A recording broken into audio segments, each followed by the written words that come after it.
Okay, welcome to yet another episode of The Smylie Show. I am Charlie. He is Smylie, fresh out of the booth at the Fortinet Championship, where Smylie, massive controversy brewing following the first FedEx Cup fall event in Napa.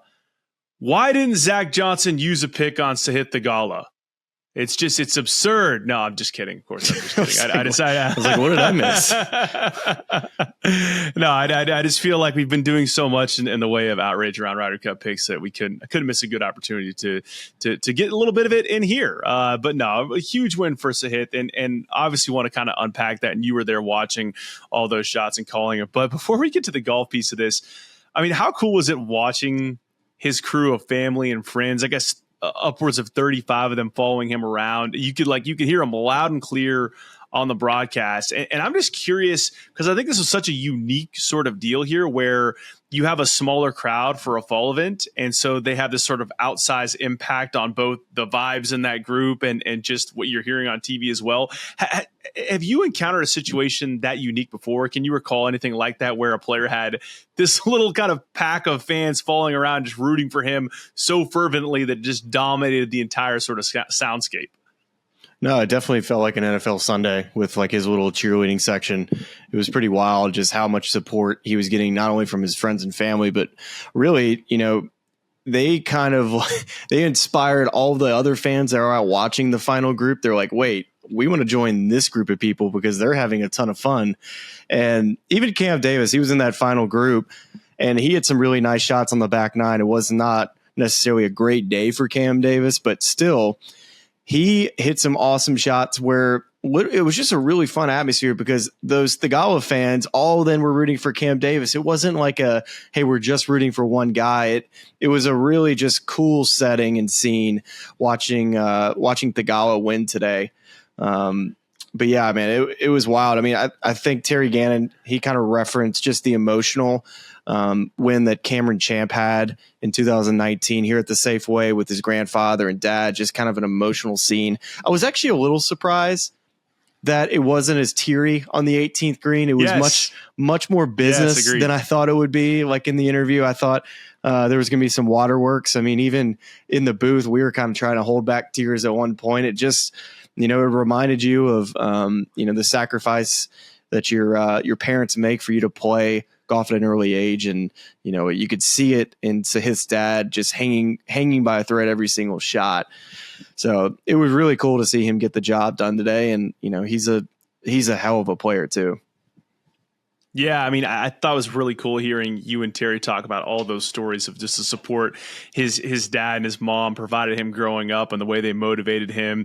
And, if you watched his episode on Netflix Full Swing, you saw just the outpouring of emotion following his near miss at the WM, where he almost won that tournament, and just the emotional release after, but just the encouragement that, again, his dad and mom are providing. So was really happy for them to see their son win for the first time, but agreed, thought there was going to be more in the way of waterworks but maybe it's just a case of like, look, we always knew he was this good and he was going to win, and here he has, and he's done it. And I thought it was cool too. I think you were referencing what a wild spot Cam Davis found himself on. I forget which par 5 it was, but just a ridiculous chip in on 12 just inside the cart path, and the Gala crowd was maybe the loudest in applauding him. So that was a really, really cool moment all around. We talked last week about the guys, we wanted to see use this fall as a springboard for next season. And here we are. Sahith finished 31st in the FedEx Cup. He did not need to play this event for status, already in all the signature events for next season. But now he goes out. He has his first tour win, and he has all the benefits that come with it. So, and you talked a little bit about this at the very end of this broadcast. You won a fall event. You won the Shriners in 2015. What did that do for your mindset heading into the 2016 full calendar year? No, it definitely helps a bunch. I think when you asked who I liked this week at the Fortinet, I said Akshay Bhatia, mainly because I felt like he was motivated to prove that, I should have been in the FedEx Cup playoffs. And, looking further past that, kind of like you were referencing, Sahith just missing out by one shot, bogeying 18 at the BMW Championship. not making it to Atlanta, like that should have triggered something in my head, but I didn't know he was playing. But here he is, he teed it up this week and got the dub. So, as far as the confidence goes you get from that, yes, it's important to know that when you get in a final group that you can win. And I think with Sahith, I was most impressed with him because I haven't really gotten a chance to watch him a ton on the PGA Tour. Really got to watch him, a ton this week. Obviously, we didn't miss a shot from him. And, one of the things that shocked me was, first off, how good he is around the greens.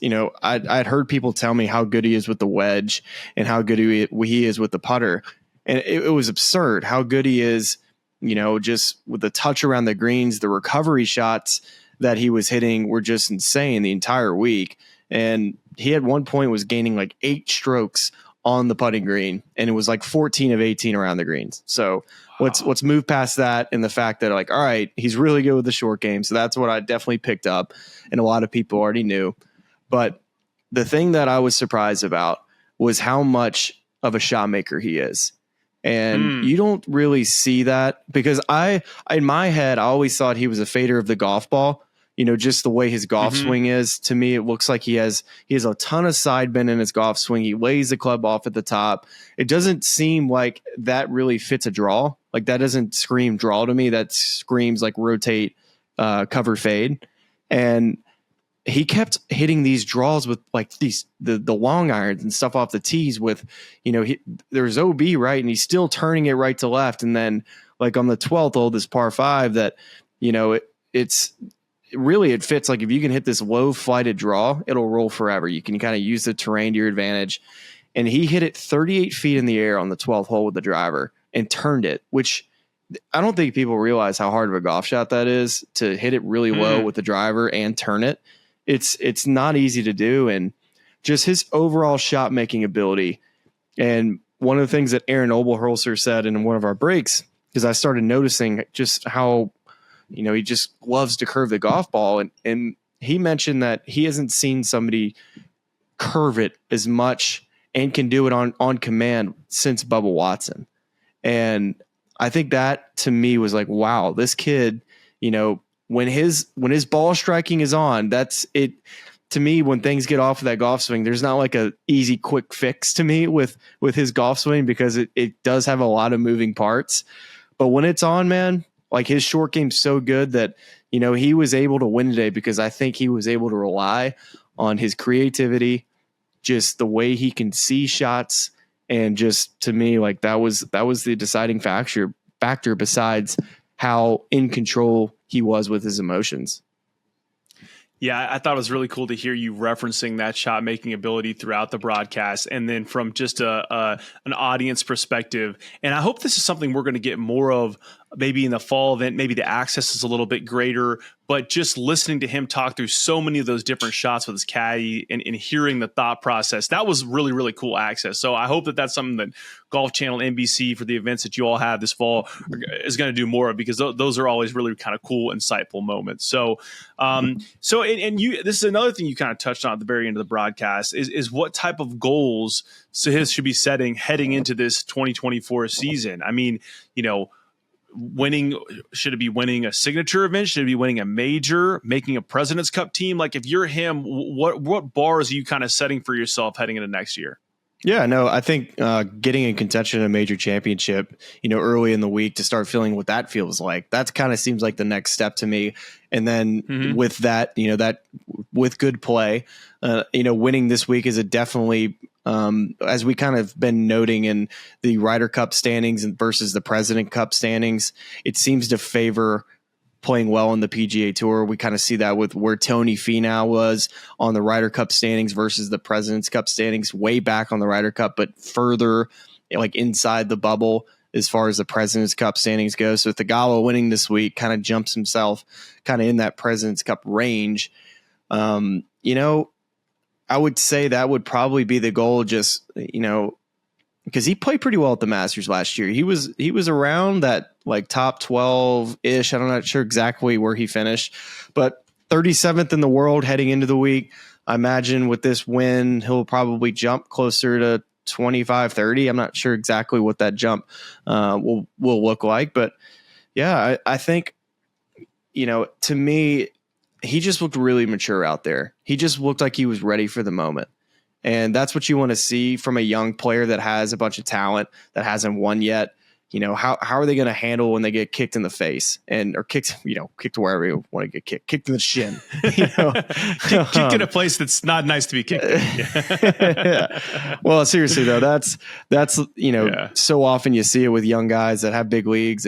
They're just handling adversity. And I just felt like never at any point today, he got either too high or too low. So, man, it was really fun to watch. And honestly, that was the best outcome for this event because, there were other outcomes this week where this fall, I think you're going to see some snoozy finishes as far as, some of these fields are going to go, because I was a little surprised at this 4-net field, how not deep it was.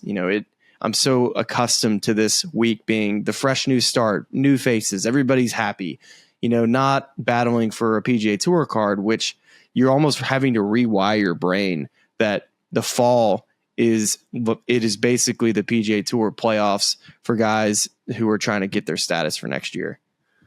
Yeah, and just to kind of put a bow on what you said about the Gall at the Masters, finished solo 9th at the Masters at 5 under, shot a 67 on Sunday. So definitely a guy that, could show some form in majors. Yeah. To your point about the depth of field, I think this is an interesting one because I was thinking about this and looking at both this leaderboard and the BMW PGA Championship leaderboard. And I'm not sure, I can't recall as to whether these two events went head to head last year, but that event last year came down to Max Homa and Danny Willett, right? And then this week, Danny Willett's playing in the BMW PGA Championship. And I'm wondering if some sort of knock-on effect of this restructured FedEx Cup fall is going to be maybe more guys going over and playing in Europe, depending on what their status are, which I think if you're talking about the partnership that the tour is trying to have, that the PGA Tour is trying to have with the DP World Tour, and how there have been a lot of ways in where maybe that European Tour feels hard done by, that if that's like a knock-on effect of this, like maybe that's a win. Do you think that holds any water at all? I mean, I think you just first off, I'm going to go from the lens of a fall event tournament director on the PGA Tour for the fall. So who really gets hurt the most in this are fields like 4-net. This used to be one of the better fields, especially in the fall. You would have guys coming in, doing the wine thing. This was one that was an easy one to say, what, I'll go play the first event of the year, get off to a good start, not play a ton the rest of the fall. We've seen Rory McIlroy play here. But as we go out through the rest of the fall, how different is the field going to be in Jackson? I don't think it'll be crazy different than what you typically see. I think it'll be pretty similar. But they used to have some guys show up at like Mayakoba, which will now be the event in Cabo. I just don't think you'll see, anybody in the top 50 in the world showing up to Cabo, at least from what I gather. But, it's definitely very interesting in the fact, you referenced the BMW and how good did that field look? I mean, they had some PGA Tour players playing. They had all the European Ryder Cup players playing, which I'm sure we're going to get into. But, it's definitely a very tricky situation for the PGA Tour to go to these fall events, especially 4-net, who's had good fields. RSM had good fields. Mayakoba used to have good fields, which I think it's the same sponsor. It's like, hey, like, what's going on here? Like, why are we not getting the big names that we can sell to, our clients? That's like, hey, you're coming to watch this guy. I just think they're in a bit of a pickle with this fall. Yeah, it's so interesting, and I'm highly intrigued just to see how the entire thing plays out on a number of different levels. Levels we've talked about in terms of status for next year and who's playing their way into signature events. But yeah, just from a perspective of field strength and what this does for the sponsors, it's such an interesting mix of locations and courses. It's tough. Like you wouldn't respect it's kind of to your point, Sanderson, Jackson, Mississippi, probably field stays about the same, but like. Shriners in Vegas, like what's that field going to be like? The Zozo, I think, should have a pretty strong international field. Guys like Minwoo Lee playing in that, like theoretically, going all the way through to the end, like the RSM at Sea Island, like that's not the strongest field, but that's maybe a cool golf course in a region where a lot of guys who play on tour are from. So we'll see how it all shakes out, but definitely one to keep an eye on. Well, I mean, just like last year, like at Shriners, Patrick Cantlay, Tom Kim played, and they went 1-2 on there. like, if you're them, like, is there any reason to play? You know, like, what are you, like, why do they need to play? Because they're not getting any FedEx Cup Tom Kim's points. another guy.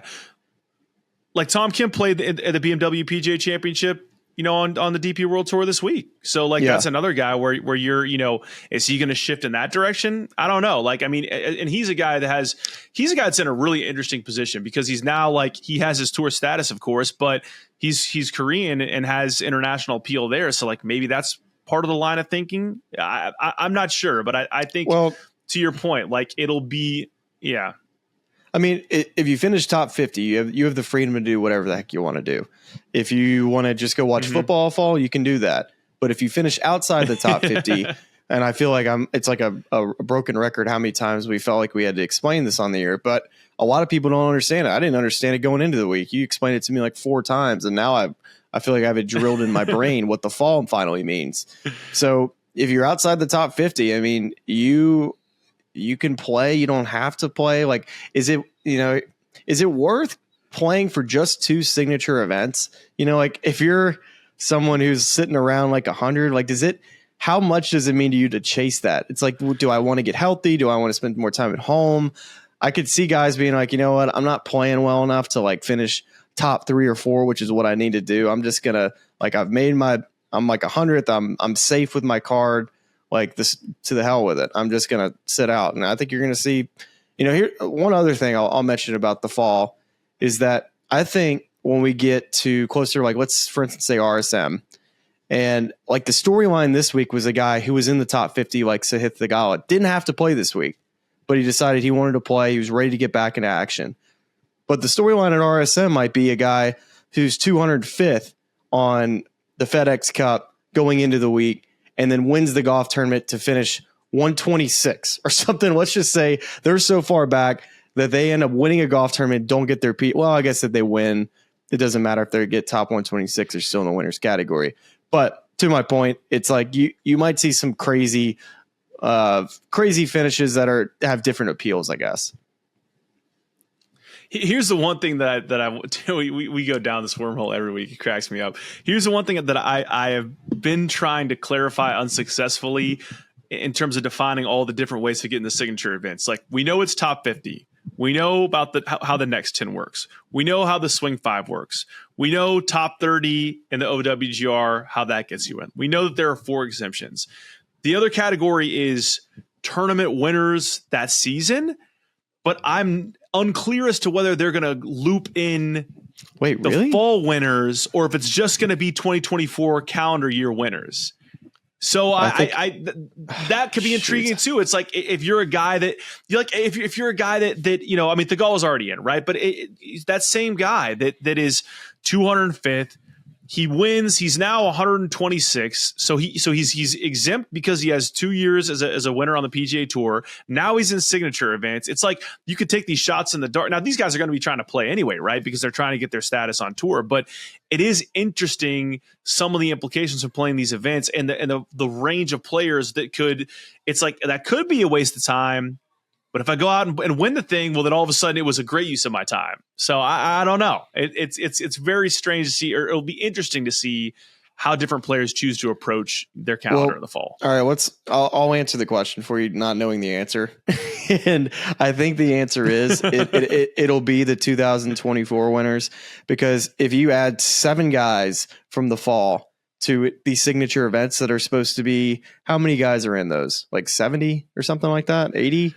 They said fields between 70 and 80 is kind of what they've said is their rough number. So if you you're at 65, right, through 50, next 10, swing 5.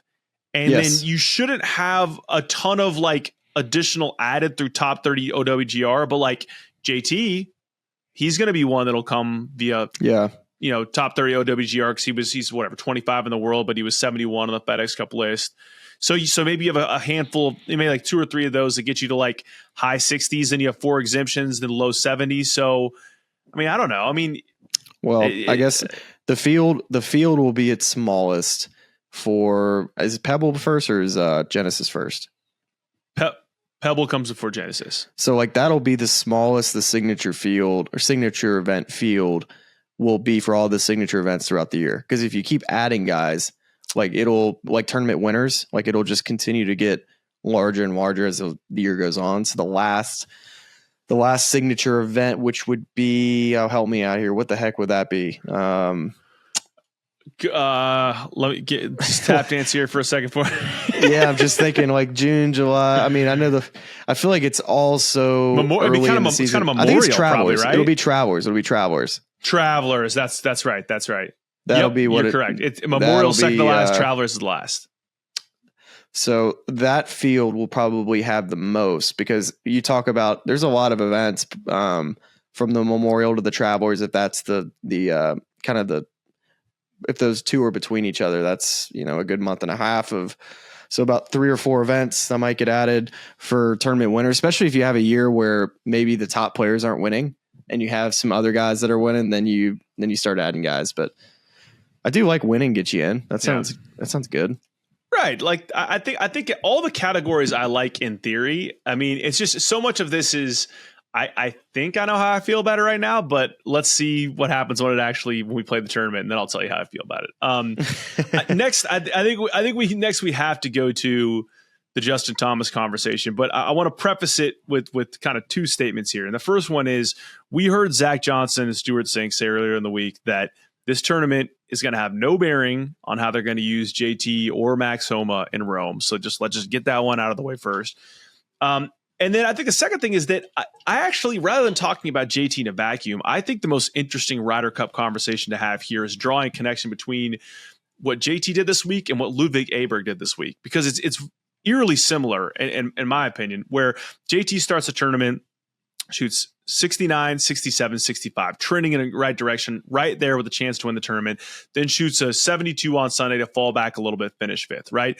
Ludwig, very similar scenario. He shoots a 68, a 66, and another 66. He held the lead or a share of it at multiple points throughout the weekend, including the first part of Sunday, but then makes a handful of doubles, shoots a 76 on Sunday, falls back to T10. So just from a mindset perspective, if you're putting yourself in Justin or Ludwig's shoes, are you leaving this weekend thinking more about Thursday through Saturday, or is Sunday kind of leaving a rotten taste in your mouth?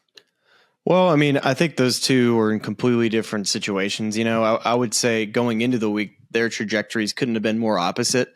If you had a graph looking at who was, playing better as far as the last month or two goes, or however many months, JT's been on a steady decline with signs of that he was coming back, where Ludwig Aberg has been on an airplane. It seems like over the last couple months, really just on a very nice upward trajectory. But as far as this week goes with these two, I think for different reasons, it was good for both of them, because, Ludwig Aberg hasn't so he wins on the European Tour, but was it in front of a field like we just saw at the DP World Tour? No, it wasn't.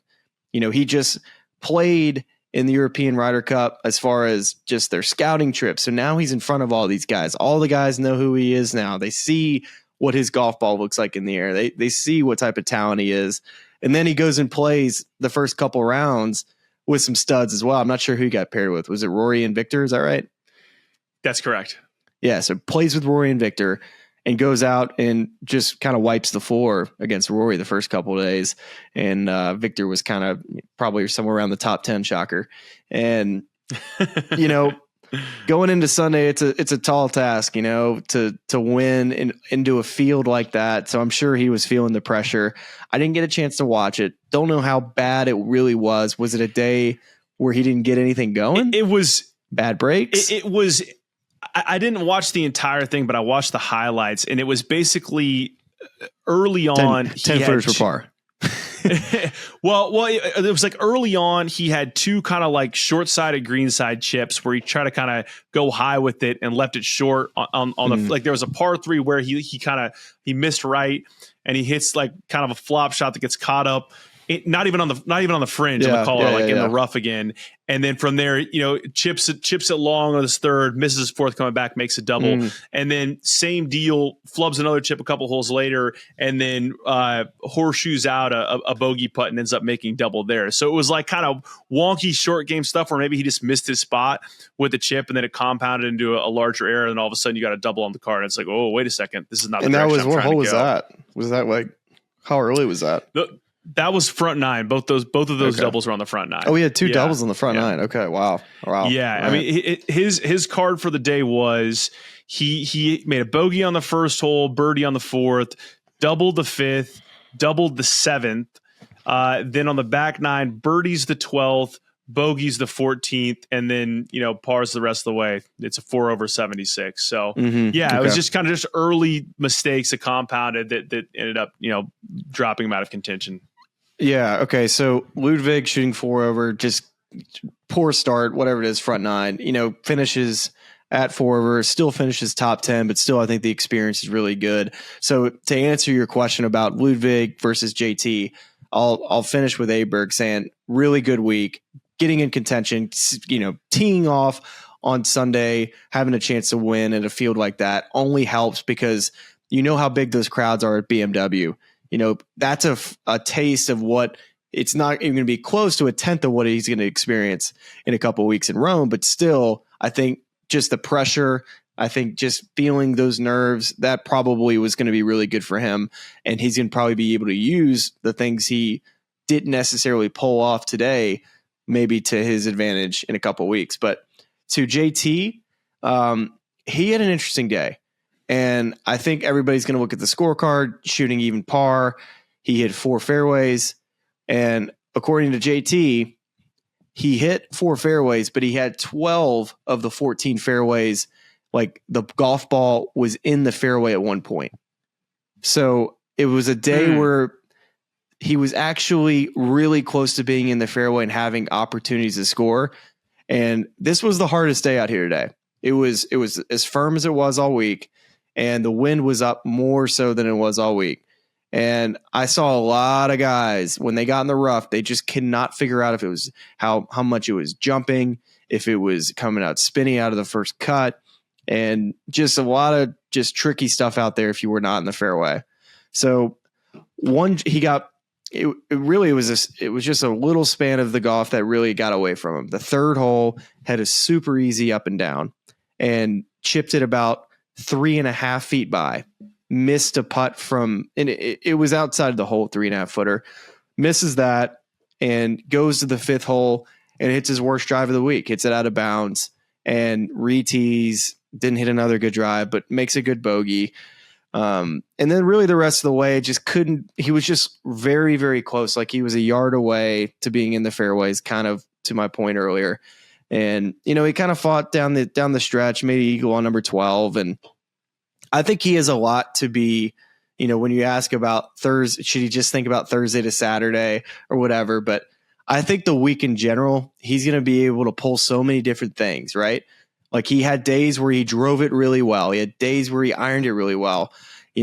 One of the days he was really good around the greens.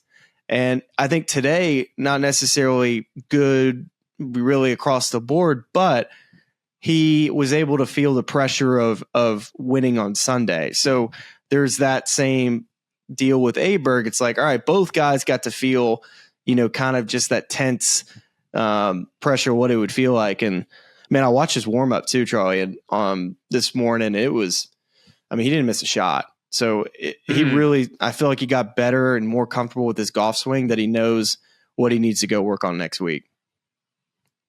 Yeah, it's so intriguing. I mean, I can't help but think of the very amateur mindset perspective where, you go out and you're playing like a practice round or like a warm up 9 for a men's league, and you're missing birdie putts, and you're like, oh yeah, no, I'm saving those. I'm saving those for the real thing. And in watching, JT today, it's like, it's like, okay, he didn't play the way he wanted to. Probably you want to go out and win the tournament, but I wonder if part of this kind of gives you some fodder to kind of work on. And if I missed a fairway by a yard or two here, and I know it's going to be tight at Marco Simone, and I know that hitting, fairways is going to be the premium because we've heard them talk about, like they described as California Muni rough, where it's a snarled, mess of all these different grasses and you don't want to be there, that maybe it's like, okay, I was out there today. I was trying to execute shots, maybe it was a little bit loose. I really need to kind of dial that in and focus on that to make sure that I can score when I get to Rome. So, I mean, all in all, I mean, that's interesting to hear that perspective, and especially the warm-up stuff, because I was like, I think this is about as good, at least for those first 3 days, as you could have hoped for JT to kind of show people, hey, I'm back. And then the last day gives you some stuff to work on. So, and that's a bit of a segue there into the BMW PGA Championship at Wentworth, because it's pretty hilarious here, man. Because I was thinking when we left our discussion last week where we were trying to set the over-under for number of Team Europe players finishing in the top 10, and I think I set it at 5.5 and took the under. You set it at 4.5 and took the over. And I was like, God, that was so dumb. Like that 5.5 is ridiculous. I should have set it at like 3.5 or something like that. And it's still a question whether you want to take over-under. They had 7 guys finish top 10. Now, I know some of those were ties, but 7 of the 12 guys on their roster finished top 10 at this event. I mean, that's kind of mind-blowing. I mean, I mean, Hatton tied for second, Rahm fourth, Hovland fifth, Fleetwood sixth, McIlroy T7, Aberg T10, Straka T10. I mean, in terms of a confidence boost, like that's about as good as it gets, right, for Team Europe? No, we've been talking about it for a while. I think at the beginning of the year, there were question marks about the back half of the lineup for the European team. And it seems like you and I, like over the last, couple months, we're like, wait, I think they're actually kind of rounding into form in the fact that I really felt Luke Donald had pretty easy decisions. And I still don't really understand why Adrian Meronk wasn't picked over maybe Højgaard. I'm not sure who it was between. I guess you can argue whatever, but I was surprised Meronk wasn't picked. But anyways, man, yeah. I mean, you just got to talk about the confidence that group's going to have. I think it's just the camaraderie that they got to go over, play together. They all got paired together this week, which I think was so important. And really, too, the other part and component is that they all play together, all paired together the first 2 days, and nobody missed the cut. So nobody saw anybody struggle. You know what I mean? Like to where everyone, if they were on the close to the cut line, everybody grinded it out and made the cut. So I thought that was really good to see for the European team. Yeah, like Højgaard, I think, struggled the worst. I think he shot a 76 on Thursday and then rallies back to make the cut. Finishes T64, which, not what he would have liked, but still kind of to your point, all 12 guys and their captain making the cut. It's got to be a huge confidence booster, I think. I'm curious. Where'd Meronk finish? Meronk finished top 10. He's like the shadow. Did he really? Well, actually, no. I take that back. He was maybe he just was up outside. There. He played really well all week. He finished. Why can I not find him now? He must not have had a good Sunday. Aimless he was leaderboard up there. Scroll. He shot. He did not play well on the weekend. He finished T28. He shot a 67-68 to open up. Then he finished 73-72. So there you go. Just cementing. I think really got to ask a lot of questions. Why Luke Donald didn't pick Ryan Fox? Just what are you doing? I'm just kidding. I know Ryan Fox is Australian. First off, he's not eligible. Actually, I was wrong. I think he's from New Zealand. Either way, not eligible. Yeah. But so I mean, I think, and you were talking about it there, all those guys playing in threesomes and kind of getting the feel for each other, and maybe those are some pods. I'm curious coming out of this tournament if this clarifies at all for you, kind of who the horses are going to be for the Euros in Rome, because you looking at that leaderboard again, and the guys who finished top 10, like Rory McIlroy, Jon Rahm, Victor Hovland, Tyrrell Hatton. We knew those guys were going to play as many sessions as possible. Can probably also throw Tommy Fleetwood in that group as well. But like Ludwig Aberg, Sepp Straka, like maybe this tips the scales for them as guys who are like, we can really count on them for more sessions than maybe we expected to. I mean, maybe so. I think one of the things I picked up from the U.S. guys here this week, JT, Max, Stuart Sink, I didn't get a chance to see Zach Johnson, but, I think one of the things that we talked about, this was, I think, in our last podcast, was how hilly it is there and how big of a factor that's going to be as far as how many sessions these guys are going to play. And what I kind of took away was that I think depth is really important this week, because I don't think that anybody, you can't just ride a guy for five matches, because that singles match, they're going to be absolutely done. Apparently it's Kapalua like as far as the hills go. As soon as I heard that this week or last week, I've been hitting the elliptical. I've been having people call me in the middle of my workouts to tell me how far are you and give me a read on something. You know, like I need you to call me middle peloton and just say, JT's at 7. What's the situation? And I'm going to have to. What are the Whoop numbers looking like? Are we seeing a building of endurance here? I'd love to see some charts on that. I've been hitting the gym, but it's really difficult to walk hills and not knowing when they're going to come down to you, and to try to catch your breath and not sound like you're winded, because it's so easy to do, to just be huffing and puffing and trying to, get all your thoughts out without losing your breath or sounding like you're out of shape. So that's going to be an interesting. It's not a kart week either. I'm not going to be able to take a kart out there because of the crowd. So it's going to be a lot of hoofing and a lot of just a lot of standing for me when I'm calling shots. Also, probably bad optics, Smylie Kaufman taking a cart. We want to kind of maybe push that down the road a few years if we can. Oh, man. I love taking carts, but it's not a good cart week. That's intriguing. I mean, that's about as strong as you probably could get for Team Europe without one of those guys winning the tournament. And maybe kind of 100%. To the same point we're making about, 100%. JT is like maybe kind of nice to leave that a little bit on the table and keep those guys a little bit hungry. So, I just want to come back to the FedEx Cup fall real quick for a minute, because I just think it's worth us keeping tab on these two sort of categories that I think are really important as we head into next year. The first one is the next 10, and the second one is like that last 3 in, first 3 out on either side of the top 125 line. So your current next 10, at least projected, the last I saw was Mackenzie Hughes remains at 51, Nick Hardy at 52, Taylor Montgomery at 53, Alex Smylie at 54, Thomas Dietrich at 55, Steven Yeager at 56. Bo Hostler jumped a few spots up at 57, as did JJ Spawn, who jumped up to 58, Brandon Wu at 59, and Davis Riley at 60. So those guys are who would currently kind of be into the signature events via that category. And then if you're looking at that 125 line, the last 3 in are CT Pan, Patton Kazire, and Marty Doe. And then the other side of that line, Eric Van Rooyen is 126th. And that's an interesting one because his winner's exemption from the 2021 Barracuda expires at the end of the fall. And then you got Trey Molinex at 127, who still has a year left on his winner's exemption from the 2022 Barbasol. And then 128th, Austin Smotherman. So just ones I want to keep an eye on. Anything there that kind of pops for you in terms of intriguing storylines or guys you're hoping will make it into some of these events next year? Not really, mainly because there's so many more events. I think it's really hard to say like, oh, these guys are safe, not safe. We don't really know what the fail-safe number is for the 50 to 60. We don't really know the fail-safe number for the top 125 either. Is it if you're 110 right now, are you good? We really just don't know. And I think it all depends on who plays well and kind of where they sit in the FedEx Cup.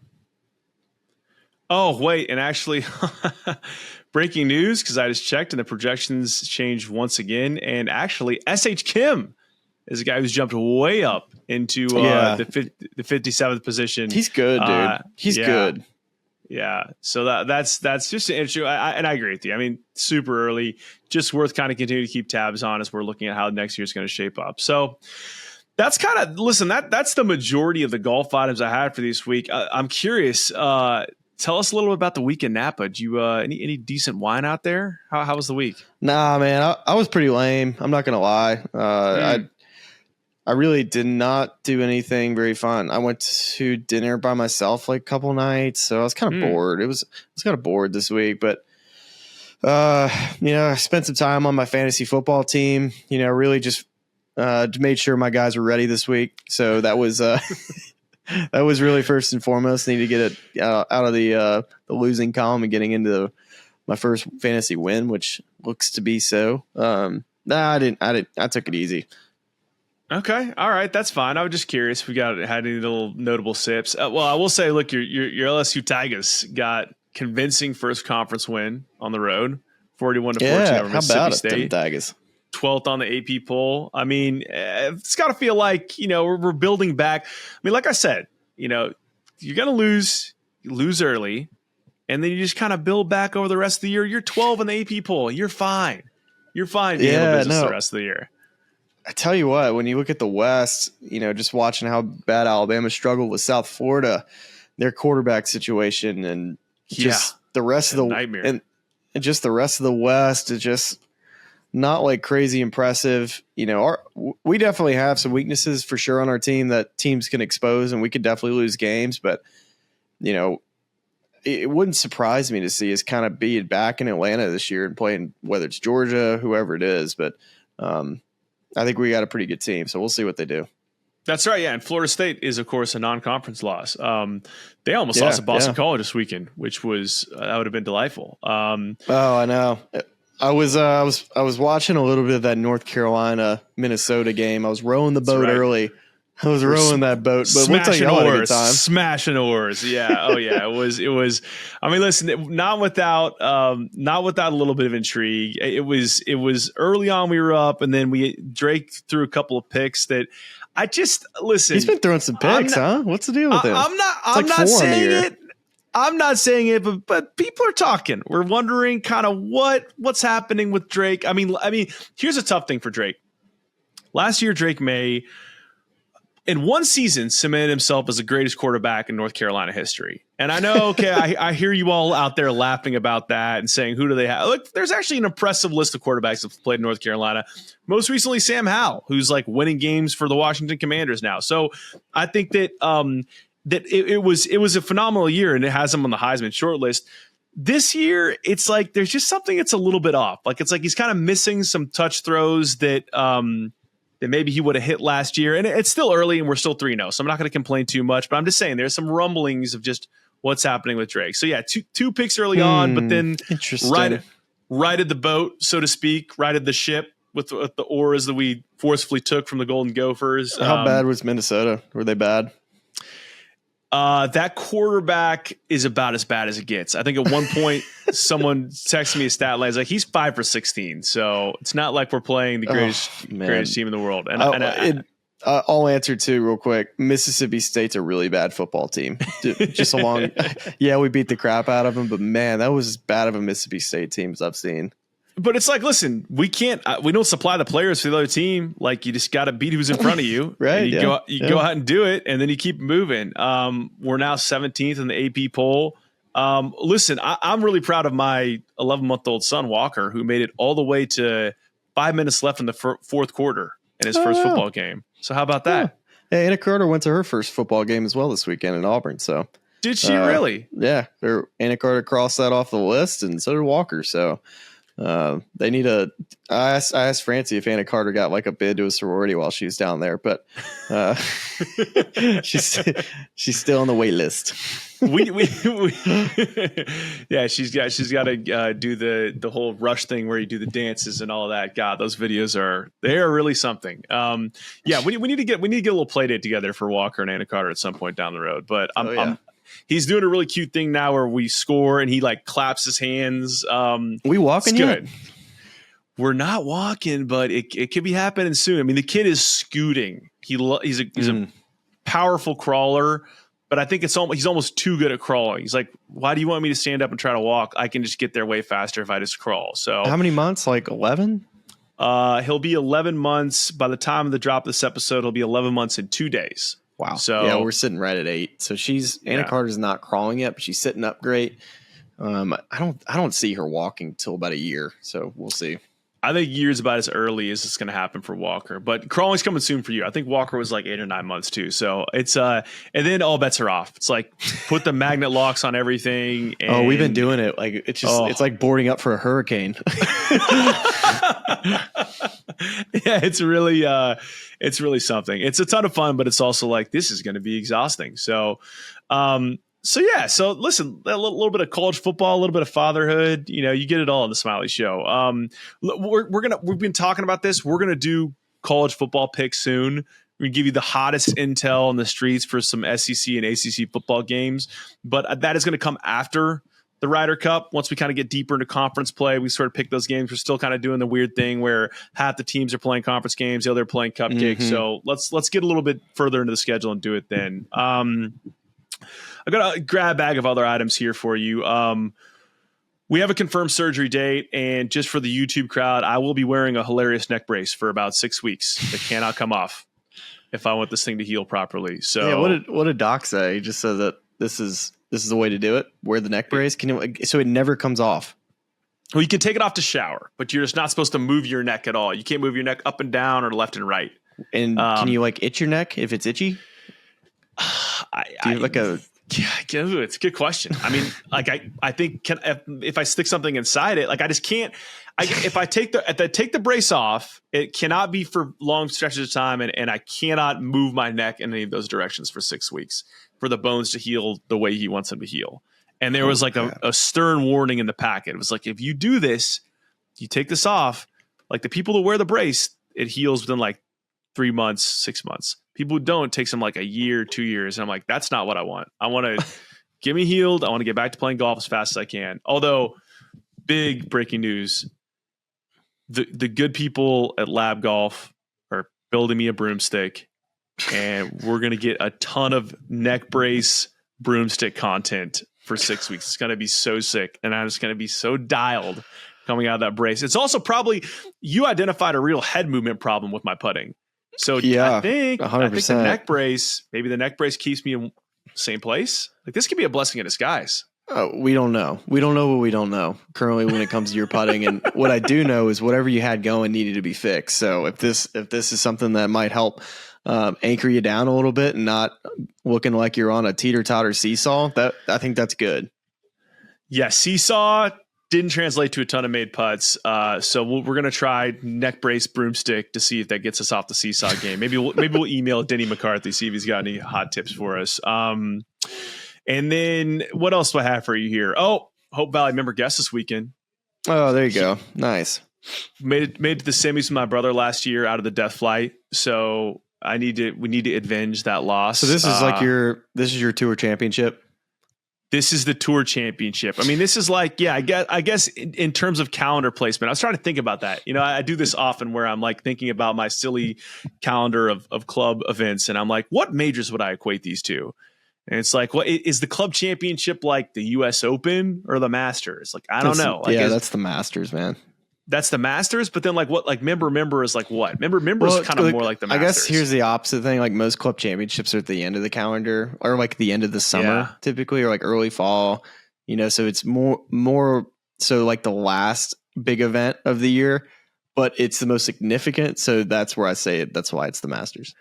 I almost think that like people care the most about member guests, so it almost makes member guests really? The Masters. Yeah, because it's like it's the thing that the club spends the most money on. It's I see what you're saying. It's impossible to get into the field unless you have enough points. Like it's just like it's the Super Bowl, you know. So what it's do you mean like points. Oh, dude, it's a very hotly debated thing. Don't even get started because I don't even want to go down that path. It's like the next 10 swing 5 of it's like you accrue points for various events played over a rolling 3-year basis, and then the top 60 on that list get into the member guest.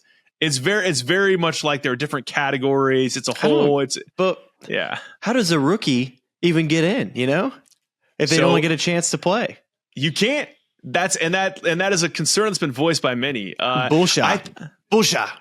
But I think what's going to happen is that the old guys are going to get really upset when in a couple of years, all the kids who've been playing all the events to get points, boot them out, and they're going to have to dump the entire point system. So put a pin in that one. We'll have all the updates on the Hope Valley point system for you on this podcast. And also, I'll just finish with, I think I'm going to change the pronunciation of my last name. I really don't like the pronunciation of my last name. I think I'm going to change it. What are you talking about? I don't like Hume. I think I want to be Charlie Holm from now on. I think I'm going to be Charlie Holm from now on. I didn't think we were going to go there tonight, but if we need to go there, I mean, yeah, I think it would be nice for it to be Holm because that's how it reads. Yeah. But I also have it engraved in my head that it's Hume. So, tomato. I think, and I'm gonna give you a ton of credit here because of all the people in my professional life, all of whom I've told the correct or what was the correct pronunciation of my last name, you are the only person who actually gets it right. Everyone else calls me home. So first of all, kudos to you, but also I'm really sorry because I think we're going back to home. Wow. So, and what was the reason? Like, what was the kicker? I think it's a number of different things. I think actually, if you trace our family history, it actually was home originally, and then my great grandfather's. Well, my great grandmother, when she met my great grandfather, started calling him Hume, and then he just was too afraid to correct her, and so it stayed Hume. So I'm really kind of going back to the roots of my lineage, but also it's mainly just the reading thing. It's like if you read that, you either get home or homey from that. There's the only two ways you can go, and I just want to go to the easiest place. Plus, it's also like it sounds Nordic. I like that whole Nordic Scandinavian type thing, home, and also like if I'm like ever playing in some large event with lots of fans and like I do something good and then they're gonna go Hume and it's gonna sound like they're booing, and I just don't like that. It's not good for my psyche. It's just it's hard to tell. I mean, what event you just never are you know. Gonna be at? You got to plan ahead. You just got to plan ahead, because you don't want to get there and it is how it is. I mean, I can't change it at that point. We're talking about the neighborhood softball league that he's concerned about. He just wants to get the name right. So I just want to just get ahead of any of those potential issues. So listen, thank you for coming to my TED Talk. That was my grab bag of bizarre items. Do you have anything else you want to get in the notes here, Smylie? I do have a bizarre item. Okay, please. I've been down animal TikTok this week, and I can't get enough of bear TikTok. I love anything bear related, and Joe Rogan constantly watches clips all the time, and he's a big bear guy as well. And my grandfather name is already Papa Bear. Like this is my name. I've like the animal emoji, like the bear that you can like talk and it's like an animal's talking. And so I send like happy birthday videos to people with a bear. So I have a Papa Bear mug at the house, and bear GIFs are the best GIFs. So I love bears, but this week I've been watching polar bears hunt seals on TikTok. Okay. And man, it's crazy. Just the craziest thing ever. And yeah, so if any of you guys out there trying to find something to do one night, get down polar bear TikTok. It's wild. Polar bears hunting seals. So what is it? What are you most enjoying about? Like, are you finding the hunting method interesting? Are you finding it like it's an adorable animal hunting another adorable animal? Like what? Talk me through this a little bit. I want to unpack this. Well, one of the things I learned that most polar bear hunts end in failure. 9 out of 10 times when they're hunting, they fail. So I'm cheering for the seal to die because they, and they pan in on the seal, and I'm like, man, I don't want this guy to go down because he's got the little mustache. Yeah, totally. It looks like he just ate Whataburger for two years. So I'm looking at this seal, but he's honestly he's asking for it, sitting on these little icebergs out there, and this polar bear, like he creeps up like a crocodile and then jumps up there. And most of the time he fails, but one time he got him in the neck and drug him up there, and it was tight. I mean, the seal was cute, but man, he needed to go. It's amazing how in some of those like animal documentaries, like I forget the name of them now, but like the ones that are narrated by British people, you absolutely love them. They're awesome. They're so great, but they have a way of flipping it so like the animal you think is the villain no longer becomes the villain. Yep. It's like the polar bears that are like they're on this long hunt and they're like, oh, these poor baby seals, but then polar bear goes back to her little cubs, and these poor cubs, they haven't eaten. The polar bear cubs haven't eaten in weeks, and we're not sure when their next form of sustenance will come from. So it's surely a tragic. And you're like, let's see some seal blood. Let's kill some seals right now. It's like that's where they got me. Yeah, I love that. Well, I'm happy for you, man. I'm glad we got that one in the notes too.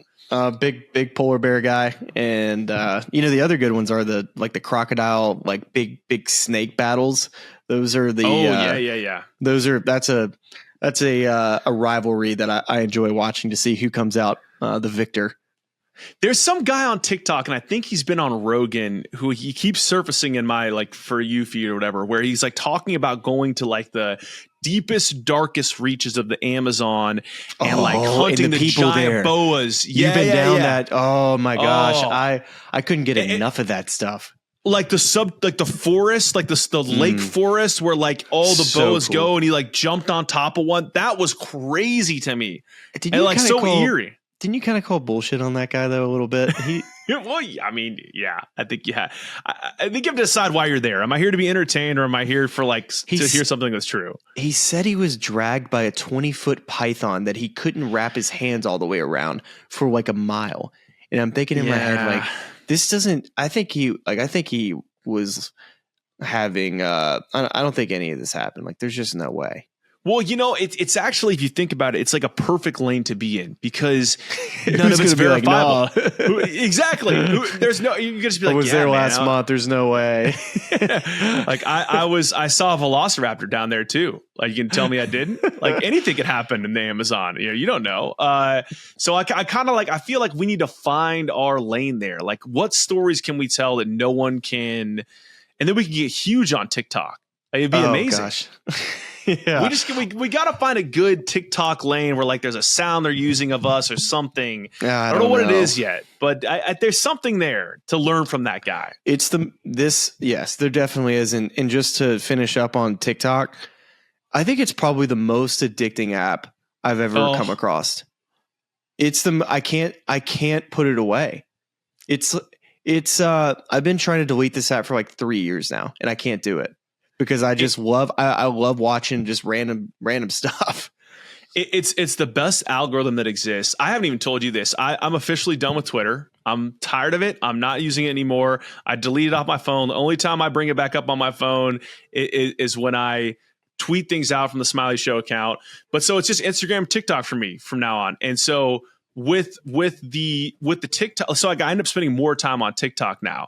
And it's just, you go down these they just feed you more and more and more and more good stuff. And I'm like, this, you cannot stop. It's the best algorithm that exists on social. I can't stop, and I won't stop. Somebody needs to take my phone and delete it because I need to, but I also love a good trend. So we don't need to be missing anything. Yeah. And follow us on TikTok, Follow us on TikTok. Follow us on Twitter, which I may or may not see. Follow us on Instagram at The Smylie Show, any of those places. Follow us on YouTube. Really, that's the place we want you to go, at The Smylie Show, also on YouTube. So that's a great way to kind of bring it home. And now let's just kind of tell you that the slate of things we have coming up next. So we got a lot of kind of cool, fun stuff happening on the show in the next few days and weeks. So on Thursday, September 21st, we're going to have a conversation with Wyndham Clark ahead of his Ryder Cup debut. Smylie's going to talk to Wyndham for about 45 minutes to an hour. Really excited for that one. Wyndham is confident right now. Anything in particular you're hoping to talk to Wyndham about, or just Ryder Cup in general? Honestly, I'm really excited to talk to him about the Wells Fargo. I'm excited to talk to him about the U.S. Open, and really just about this last year. I saw him at the CJ Cup last year, and I just remember walking away from the practice round. He was playing with Jordan, and thinking to myself, man, like, this guy could be really, really good if he can just put it all together. And I think it's going to be a really fun conversation just to find out, why this year, what was it that really took him to the next level? I do think I know most of the answers, but I think there's some stuff that I'm really excited to get really deep into with him. And definitely talk some Ryder Cup too. That'll be fun. And then following that, the next week, we will not have a Monday episode because on Tuesday, September 26th, and on Wednesday, September 27th, we're going to bring you a 2-part Ryder Cup preview collaboration with Beef Johnston. Beef has a podcast you should go check out right now called Beef's Golf Club, wherever you get your pods. And it's going to be a little bit of a collaboration. Smylie sitting with Beef. We're going to have one episode where they run through the entire Team Europe preview, and then another where they go through the entire American team. So got to be some fun stuff for you guys just in the lead up to the Ryder Cup with all that coming up. So, yeah, I mean, that's about all for this week, Smylie, unless you have any final thoughts for the audience. No, just T's and P's to me. I'm getting on a I actually found one thought. Delta. Have you seen the Loyalist program they just came out with? I have seen rumblings of Delta controversy. I'm not like a big like Sky Miles loyalty program myself. So you're not a hard when it but comes I've heard to that that there's stuff. something bad has happened there. Yeah, it really. I just don't. Is it what happened? It's they dropped this program as far as just there's like 4 different bubbles. It's like MQNs, MQDs, it's so MQ whatevers. But basically what it all comes down to is how much money you spend with them. It's not about how many miles you spend with them. And a lot of people are just upset because the loyalty aspect of just flying Delta would give you good status because, you know, the more you fly with them, the more they rewarded you as far as like checking different boxes to have better status. But now they're making the bet that like, hey, we just really care about, you know, more international travel, not as much of people that travel weekly in the States. It seems like they're more concerned about how much money you're spending with them. And what it's cutting down on is the sky lounges. That's one of the big things is that they've been overcrowded.